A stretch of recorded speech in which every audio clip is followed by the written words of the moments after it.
नमस्कार बच्चों, एडुविला point channel में आप सभी का स्वागत है। और आज हम करने जा रहे हैं कक्षा 8 के हिंदी की वर्कशीट नंबर 19।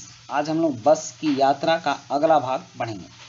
तो चलिए देखते हैं। और यह जो पाठ है यह हरिशंकर प्रसाद जी की बस की यात्रा से लिया गया है। और हरिशंकर प्रसाद बहुत ही अच्छे व्यंग करता है, व्यंग बहुत अच्छा लिखते हैं। तो उन्हीं के द्वारा लिखा गया एक व्यंग है। और व्यंग जानते हैं कि व्यंग उस चीज़ को कहा जाता है जो बातें आपको कहनी हो और हम हंसते हंसते कह दें, आपको बुरी भी ना लगे और आप बात भी समझ जाएं, तो इसको व्यंग कहते हैं। तो कहानी ये थी कि बस टूटी हुई थी, लास्ट बस थी और इसी बस से लेखक अपने यात्रियों के साथ अपने दोस्तों के साथ सफ़र कर रहे थे। और लोग मना भी कर रहे थे कि इस बस से सफ़र करना उचित नहीं होता, लेकिन मजबूरी थी, उनको इसी बस से जानी थी। तो बस चलने लगी और चलते चलते एकाएक बस रुक गई। मालूम हुआ कि पेट्रोल की टंकी में छेद हो गया। बस तो पुरानी थी ही और इसके सारे पार्ट्स पुराने हो चुके थे। तो बस के पेट्रोल की टंकी में छेद हो गया। ड्राइवर ने बाल्टी में पेट्रोल निकालकर उसे बगल में रखा और नली डालकर इंजन में भेजने लगा। यह एक जुगाड़ लगाया और उसके हिसाब से बस को चलाने लगा। अब मैं उम्मीद कर रहा था कि थोड़ी देर बाद बस कंपनी के हिस्सेदार इंजन को निकालकर गोद में रख लेंगे और उसे नली से पेट्रोल पिलाएंगे, जैसे माँ बच्चे के मुंह में दूध की शीशी लगाती है। मतलब कि लेखक ने इस पर भी व्यंग किया है कि अब कुछ देर बाद इंजन खराब होगा और बस के जो हिस्सेदार बस में बैठे हुए हैं वह इंजन को गोद में लेंगे और उस नली, जो पेट्रोल वाली नली है, उसके मुंह में बच्चे की तरफ पिलाएंगे। बस की रफ्तार अब 15-20 मील हो गई, मतलब उसकी रफ्तार भी धीरे धीरे कम होती जा रही थी। मुझे उसके किसी हिस्से पर भरोसा नहीं था। कोई भी हिस्सा कभी भी फेल हो सकता था। ब्रेक फेल हो सकता है, स्टीयरिंग टूट सकता है। प्रकृति के दृश्य बहुत लुभावने थे, मतलब कि दोनों तरफ जंगल थे, हरे भरे पेड़ थे जिन पर पक्षी बैठे थे। मैं हर पेड़ को अपना दुश्मन समझ रहा था। जो भी पेड़ आता डर लगता कि इससे बस टकराएगी। वह निकल जाता तो दूसरे पेड़ का इंतजार करता। झील दिखती तो सोचता कि इसमें बस गोता लगा जाएगी। मतलब कि इनको अगर झील नजर आती तो मतलब हर चीज से इनको डर लगता था कि पता नहीं बस के साथ कब कौन सी दुर्घटना हो जाए। तो ये स्थिति इनके साथ आती रहती थी। उसके बाद एकाएक फिर बस रुकी।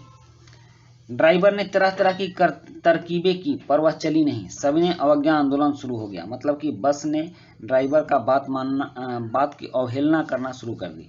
कंपनी के हिस्सेदार कह रहे थे बस तो फर्स्ट क्लास है जी, यह तो इत्तेफाक की बात है कि खराब हो जाती है, वरना बस अच्छी है, बस में कोई कमी नहीं है, उनका ये कहना था। क्षीण चांदनी में, क्षीण चांदनी का मतलब कि वृक्षों के बीच से छन छन कर चांदनी की आ रही थी, चांद का प्रकाश आ रहा था। तो वृक्षों की छाया के नीचे बस बड़ी दयनीय लग रही थी। लगता जैसे कोई वृद्धा थक कर बैठ गई हो। हमें ग्लानि हो रही थी कि बेचारी पर लद कर हम चले आ रहे हैं। लेखक को यह सोचकर बड़ी तरस आ रही थी कि इतने पुराने बस पर भी हम लद के आ रहे हैं, बेचारी को कैसा लगता होगा। अगर इसका प्राणांत हो गया, मतलब कि अगर कहीं यह मर गई, तो इस बियाबान में हमें इसकी अंत्येष्टि करनी पड़ेगी। हिस्सेदार साहब ने इंजन खोला और कुछ सुधारा। बस आगे चली। उसकी चाल और कम हो गई। धीरे धीरे वृद्धा की आंखों की ज्योति जाने लगी। चांदनी में रास्ता टटोलकर वह रंग रही थी। आगे या पीछे से कोई गाड़ी आती दिखती तो वह एकदम किनारे खड़ी हो जाती और कहती, निकल जाओ बेटी, अपनी तो वह उम्र ही नहीं रही। तो इस तरह से बस के पुरानेपन को दर्शाया गया है और बस पर व्यंग किया गया है। अब कुछ शब्दार्थ हैं, जैसे एकाएक। एकाएक का मतलब होता है अचानक। उम्मीद, उम्मीद मतलब आशा। रफ्तार मतलब गति। और एक मील, 1760 गज की दूरी को एक मील बोलते हैं। लुभावने मतलब मनमोहक या सुंदर। गोता, डुबकी। तरकीबें, उपाय। क्षीण, कमजोर। दयनीय, बेचारी। ग्लानि, खेद। प्राणांत, मरना। बियाबान, सुनसान। अंत्येष्टि, अंतिम क्रियाक्रम। टटोल कर, ढूंढ कर। रेंगना, बहुत धीरे धीरे चलना। तो अब कुछ प्रश्न हैं और उसके बाद एक गतिविधि भी है। तो चलिए इन प्रश्नों के उत्तर लिखते हैं। प्रश्न 1, बस अचानक रुक क्यों गई, पढ़कर बताइए। उत्तर, बस के पेट्रोल की टंकी में छेद हो गया था जिसकी वजह से बस अचानक रुक गई। प्रश्न 2 है कि लेखक को किस पर भरोसा नहीं था और क्यों। उत्तर है कि लेखक को बस के किसी हिस्से पर भरोसा नहीं था क्योंकि वह कभी भी खराब हो सकते थे। फिर प्रश्न 3 है कि लेखक हर पेड़ को अपना दुश्मन क्यों समझ रहा था। क्योंकि उसे ऐसा लग रहा था कि कोई भी पेड़ बस से टकरा सकता है। उसके बाद प्रश्न 4 है कि बस की तुलना वृद्धा से क्यों की गई, अपने शब्दों में लिखिए। इसका उत्तर है कि बस के सारे हिस्से जवाब दे रहे थे, इसलिए बस की तुलना वृद्धा से की गई। अब प्रश्न 5 एक गतिविधि है कि गतिविधि लेखक हरिशंकर परसाई जो द्वारा रचित यह पाठ बस की यात्रा एक व्यंग्य है। व्यंग्य यानी जब बातों को सीधे रूप में न कहकर इस प्रकार घुमा फिरा कर कहा जाए कि बात बुरा भी न लगे और समझ भी आ जाए।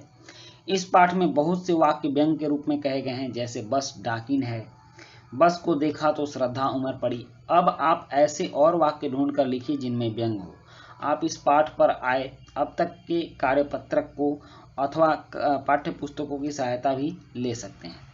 तो अब देखिए यहाँ कुछ व्यंग्य हैं, जैसे बस गोता लगा जाएगी, सविनय अवज्ञा आंदोलन शुरू हो गया, प्राणांत हो गया, बेचारी पर हम लद कर चले आ रहे हैं, रास्ता टटोल कर वह रेंग रही थी, हिस्सेदार इंजन को निकालकर गोद में रख लेंगे आदि। तो इसी के साथ ये वर्कशीट कंप्लीट होती है। वीडियो अच्छी लगी हो तो लाइक सब्सक्राइब कमेंट जरूर कीजिएगा। मिलते हैं नेक्स्ट वीडियो में। Thank you.